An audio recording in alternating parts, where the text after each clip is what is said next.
test d'un Kidizoom de VTech. C'est un jouet pour enfants. Donc cette vidéo s'adresse aux parents qui voudraient investir sur un premier appareil photo pour leur enfant. Moi, ma fille l'a eu pour ses 4 ans, donc il y a 3-4 jours. Alors, on a pris avec la housse en plus. Voilà de quoi se compose le package. L'appareil photo. Hop, voilà, donc. Et le casque. Donc une housse coquée, la marque VTech aussi, je la mets de côté, m'intéresse moins. Alors, donc, le Kidizoom. Eh bien le Kidizoom, rose, ma fille est une fille, elle le voulait bleu, on a raté notre coup. Donc c'est un appareil photo avec mémoire interne pour 1000 photos. Et c'est plus que ça en fait. Donc je vous filmerai l'écran après, on pourra faire un tour de ce qu'il y a dedans. 5 mégapixels, hyper résistant, fonctionne avec 4 piles AA. Je vous invite à investir sur des piles rechargeables, ce sera mieux. Il y a des ports ici, voilà. Donc port pour le brancher à l'ordinateur, donc micro USB, un port SD card et un port casque, donc avec une prise mini jack pour ça. Vous voyez, ça c'est encore, voilà. Ça c'est pas encore utilisé. On l'a pas utilisé parce que on n'est pas fan des casques et il n'y a pas beaucoup d'informations sur celui-ci, savoir quelle puissance il délivre. Voilà.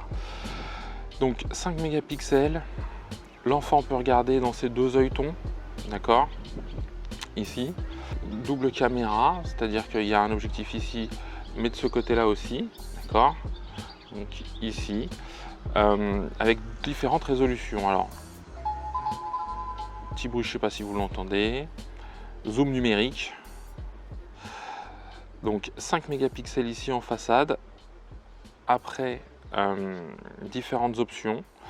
Une bonne prise en main. Possibilité donc ici avec cette molette de zoomer, dézoomer. Alors il y a des petites animations avec des petits bruits quand on arrive. Prise de vue ici, changement de caméra sur ce bouton là. Donc prise de vue ici, changement de caméra ici. Un petit flash, je vais faire une prise de vue avec flash. Voilà, ça a déclenché. Donc il y a un mode retardataire. Il y a différentes possibilités, alors ça on le verra après, hein, je vous montrerai l'écran, de mettre des fonds, des cadres, etc. Sauf que tout de suite l'appareil passe en 2 mégapixels. Il n'y a que dans sa version sans rien où il est en 5 mégapixels. Je voulais vous montrer les menus et ce qui était au démarrage et ce à quoi on pouvait accéder. Donc voilà ce que ça donne au démarrage. Alors j'ai coupé le son, hein, mais je vais le remettre pour que vous entendiez les bruitages. Donc là vous avez une magnifique vue sur mon clavier. Voilà. Donc ça fait ce genre de bruit. Ensuite, quand on appuie sur la maison, là on accède à tous les menus du Kidizoom. Donc là, le menu photo, c'est sur lequel on était.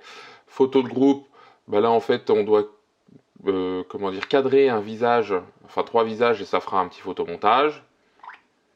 Alors après, on peut choisir les fonds. Vidéo, c'est la même chose que photo, sauf que là, ça va être en vidéo. Les musiques, c'est quand on a téléchargé des musiques sur la carte mémoire ou sur le Kidizoom. Secousse délirante, il y a une photo qui a été prise et il nous dit de secouer l'appareil. Et voilà, ça nous retouche la photo. Si on secoue encore, voilà, ça en fait, ça applique des effets à la photo. Outil créativité, c'est la même chose que secousse délirante, sauf que là, c'est nous qui choisissons le type de retouche, entre guillemets. Les jeux, je vais vous en montrer un. Alors, il y en a 4 ou 5, je crois. Trafic chargé, labyrinthe aquatique, lancer franc, apprenti chef, balle rebondissante, c'est la nouveauté d'Arcanoïde, les plus anciens. Donc, trafic chargé, voilà, pour vous montrer à quoi ça ressemble. Donc, rapidement, voilà, on valide, on peut mettre sa tête. On choisit sa voiture. Donc là, c'est juste de se déplacer de gauche à droite en évitant les obstacles et en prenant les boosts si possible. Donc, vous voyez, hop, hop. Un autre boost. Hop, on évite, etc., etc. Voilà, donc je quitte le jeu. Et enfin, les réglages. Donc on peut choisir l'arrière-plan, enfin le fond pour l'écran. On peut voir la taille de la mémoire et donc formater la carte. On peut avoir quelques réglages par rapport aux photos, d'ATR, la langue du menu et le contrôle parental. Donc c'est là où on peut choisir le temps, par exemple, de jeu. On peut limiter le temps de jeu, ça c'est très bien. Voilà, donc c'était pour vous montrer à quoi ressemblait le contrôle parental, enfin les réglages du KidiZoom. Maintenant, on se retrouve face caméra pour la suite du test. Nous, on l'a pris pourquoi? Parce qu'on voulait quelque chose de solide. J'hésitais franchement, je le dis parce que je trouvais que ça faisait très gadget. Je regrette pas mon achat, je vous mettrai une ou deux photos prises par ma fille elle-même, comment dire, en la vidéo pour agrémenter. Bon, la qualité m'a pas l'air extraordinaire, l'écran de retour, pas génial non plus. Je pensais que ça allait beaucoup bouffer les batteries, pas tant que ça. Alors, c'est fourni avec 4 piles d'origine. Elles sont mortes au bout d'une semaine à peine. Ma fille l'a pas mal utilisé. Je sais pas quelle était la valeur. Moi, j'ai mis des rechargeables dedans. Donc là, elles y sont depuis 3-4 jours. Ça bouge pas. Il n'y a vraiment pas grand chose à redire là-dessus.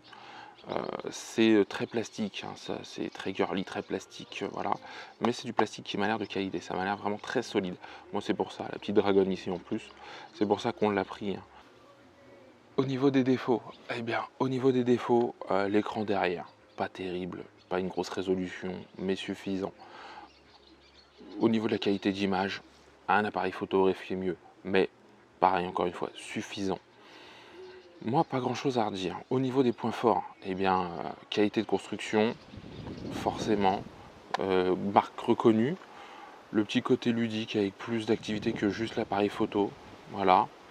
Euh, des options, le petit haut-parleur, le casque en plus, etc. Voilà.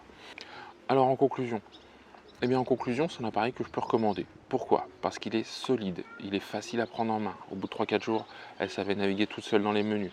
Elle comprend bien l'ergonomie, c'est assez simple dans la prise en main. Elle fait des photos, c'est principal. Peut-être que je vais la mettre aux vidéos, on va voir. Peut-être que ce sera une future youtubeuse. Au niveau des points positifs, bah, comme je le disais, ça respire la solidité, la batterie tient, les multiples menus sont très intéressants. Le côté paramétrable en termes de temps de jeu, ça c'est top, bien pensé. Moi voilà, pour ça que je l'ai pris, une marque reconnue, un zoom x4 en digital. Au niveau des inconvénients, au niveau des inconvénients, c'est grossier, c'est très plastique, c'est très flashy en termes de couleurs. Peut-être un truc un peu plus passe-partout aurait été sympa. Le prix, oui, 50 €, la bête seule, avec la housse, le casque, etc. Quand on prend le combo, on monte à 65-70 €. Bon, voilà, je vais pas épiloguer là-dessus. Nous, on l'a pris, elle joue avec, tant mieux. On va voir ce que ça donne. Je vous ferai un retour peut-être un jour plus longuement. Si vous avez des questions, vous les posez en commentaire comme d'habitude. Si la vidéo vous a plu, un pouce bleu, abonnez-vous. Et je vous dis à bientôt pour de nouveaux tests.